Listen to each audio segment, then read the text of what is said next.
Hey, what's going on, my friends, my family, my fellow gamers? It's your boy Porter Rock 77, your only friend in these YouTube streets, coming back at you with a quick video. I haven't done a video in a minute.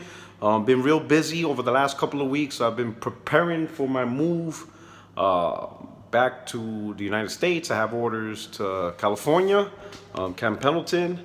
And so during the last couple of weeks, I've been doing checkout. I've been getting my furniture moved, prepping my car for shipment.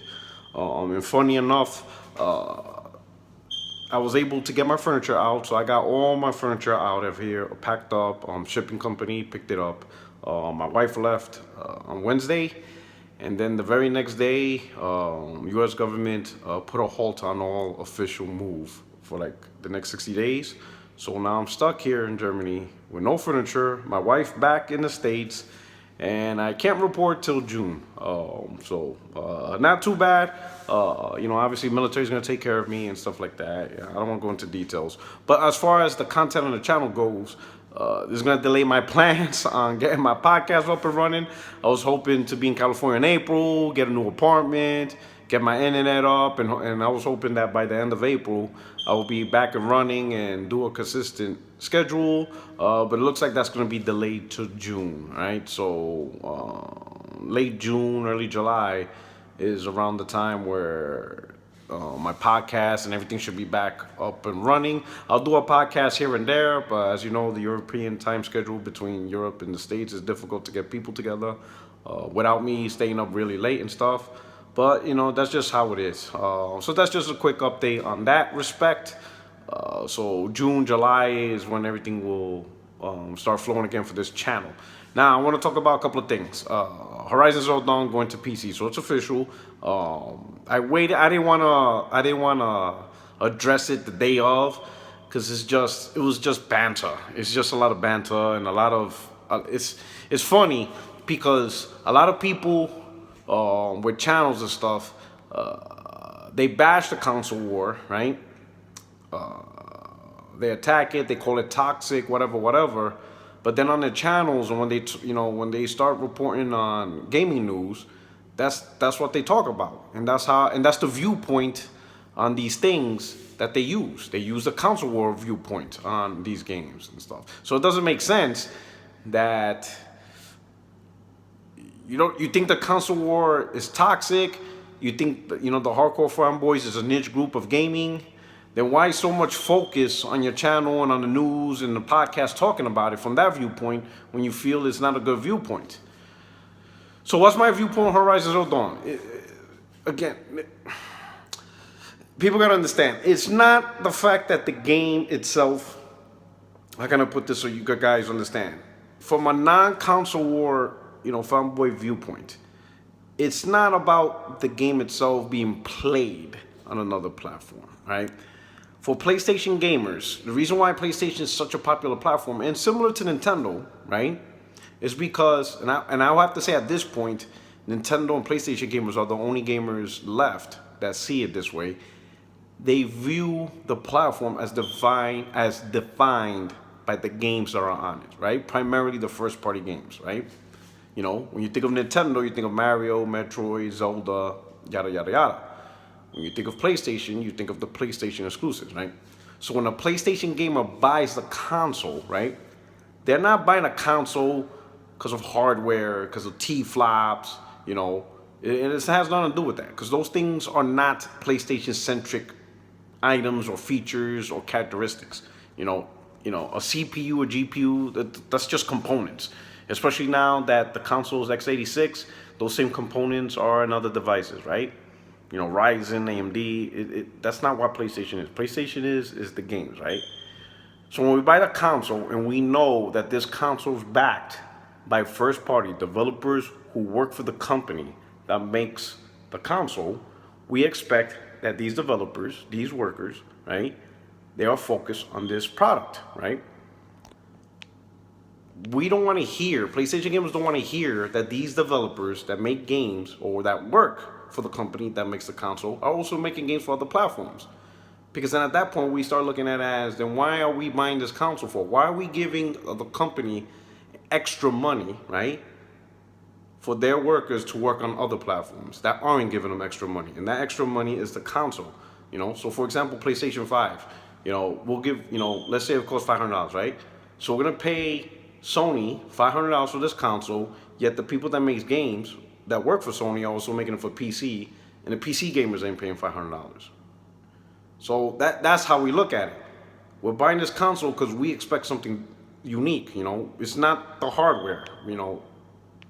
The Ryzen CPU, the RDNA GPU. That's not Sony. That's not PlayStation. PlayStation's the games, and when we're paying for this console, subscribing, to the service, it's because of the games made uniquely by first-party developers.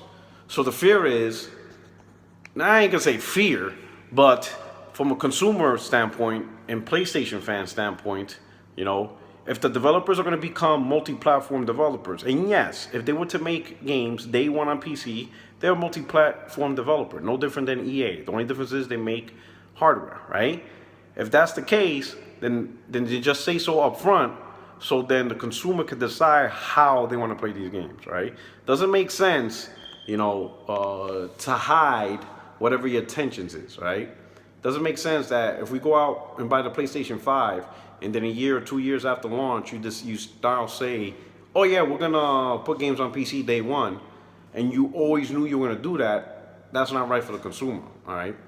Just be transparent and say whatever your intentions are, okay? For the people that saying, oh, gamers are just gatekeeping, it's a fake made up term, all right? There is no gatekeeping, because nobody's stopping anybody from buying the platform to play these games. Okay, nobody's stopping anybody. Anybody could easily go into Best Buy or Amazon or whatever, buy the console and play the games. I think right now we just have a generation of gamers that no longer define hardware by the games. They define hardware by the CPU, by the GPU, by the online, all these things. Which is funny because we're all called gamers, right? Why are we called gamers? It's because of the games, and that's how it's always usually been. But there's this trend where games is no longer the factor buying hardware. It's not about the games no more.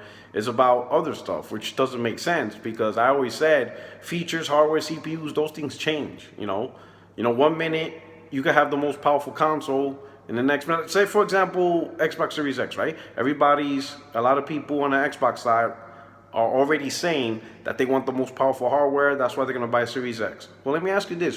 What happens? Let's just pretend. What happens, Sony, when they do their unveil, and let's say the PS5 is more powerful? Now what? Are you going to switch to PS5? No, you're not. You're going to stay on the Xbox Series X, and you're going to make up some other story. And that's my point, At the end of the day, there's one thing that stays consistent. It's the games. If you make great games, that's the platform you should rock for, right? But there's a lot of people that no longer look at the games as the reason to buy a platform, which is weird, because that's really what you do. You play games, right? But I think at this point, people will just make reasons to stay on a platform, even if the first-party publisher makes terrible games. And they'll just find some other excuse or whatever. But I don't know. That's how it is. The next point I want to talk about is a recent article of Naughty Dog doing a crunch for The Last of Us 2, and now there's an uproar of, oh my God, this is terrible, this is horrible, all this nonsense, right, over the crunch. Shut up, all right? The crunch is going around across the industry, and none of you talk about it on a day-to-day basis, right?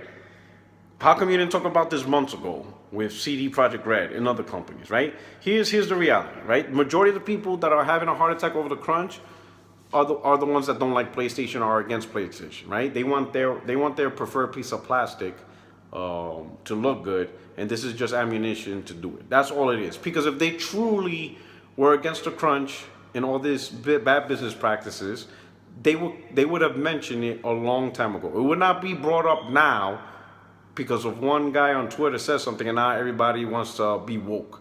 You would have been woke a long time ago, and you would have addressed something. Not even this year. You would have addressed this 6 years ago, and you would have continued, to talk about it, right, until something gets done, right? The reality is this, and let's not pretend, let's not pretend that it's something else, right? The reality is this. This is just the same stupid tactics Xbox fanboys used 4 or 5 years ago. It's the same tactic, and I don't know why they do this. It doesn't work. But the tactic is latch on to any stupid negativity that goes against PlayStation, Sony, or the games in hopes that it can tarnish or ruin the reputation to make the product fail. They latch on to anything, whether it's crossplay, Sony's PC division failing, stocks dropping, whatever thing they could associate Sony, PlayStation, the developers, the games into a negative light, they will go at it in hopes that it could ruin the game, make the image look bad, because they feel if they do that, that will make Xbox look good. Listen, Xbox fanboys, there is only one thing that will make Xbox look good and be competitive against PlayStation. Only one thing, and that's them making great games. That's it. Your slavery, your corporate slavery, your non-profit work, none of that works. It never worked, all right? You don't believe me? Go look at the Xbox podcast from the start that did that. Go back to 2013. They spent week after week, 2, 3, 4 podcasts a week for 4 or 5 years, and it did absolutely nothing. Did nothing, all right? You know why?